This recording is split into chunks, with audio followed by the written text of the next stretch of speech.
علم المخاصمہ، جسے شاہ ولی اللہ مقدس دہلوی علیہ رحمت نے اپنی الفوز الکبیر کتاب میں جو اصول تفسیر نے لکھی، اس میں قرآن مجید کے اندر بیان کیے گئے علوم خمسہ کا ذکر فرمایا، کہا کہ قرآن مجید کے علوم 5 حصوں پر منقسم ہیں، ان میں ایک علم المخاصمہ یعنی علم العقائد، صحیح عقائد کا بیان اور احقاق، اور باطل عقائد کا ابطال اور ان کا رد۔ تو علم المخاصمہ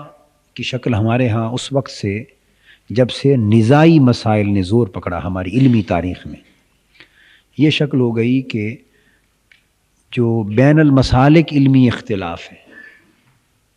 ہم نے اپنی تمام تر توجہ ان پر مرکوز کر لی، اور بڑھتے بڑھتے مذہبی اور اعتقادی تعلیمات کے مختلف جزئیات کو مختلف مسلکوں نے بعین طور لے لیا کہ بعضوں نے ایک پہلو کو لے کر اسے اتنا اہم سمجھا کہ باقی اعتقادی تعلیمات کے باقی پہلوؤں پر ان کی توجہ اس قدر نہ رہی۔ دوسرے مسلک کے حاملین نے ایک اور گوشے کو لے لیا اور اس پر اتنا زور دیا کہ دین کی اور عقائد اسلامیہ کے دیگر پہلوؤں کی اہمیت ان کے پیش نظر اس قدر نہ رہی۔ سو اس طرح دین کی تعلیمات میں غلو بھی ہوا اور افراط اور تفریط بھی ہوا۔ پھر آگے ان کے پیروکار اور تلامذہ، متبعین اور متعلقین جوں جوں اس چیز کو رواج ملا، وہ ان کے مطالعہ کے دائرے، ان کے علمی ذوق کے دائرے، ان کی تحقیق کے دائرے اور تبلیغ کے دائرے بھی اسی طرح محدود ہوتے چلے گئے،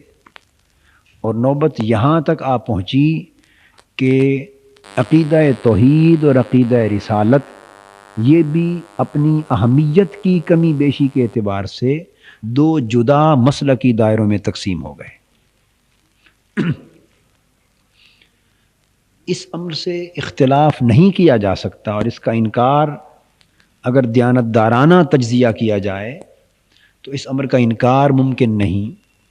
کہ جن علماء نے عقیدہ توحید پر زور دیا،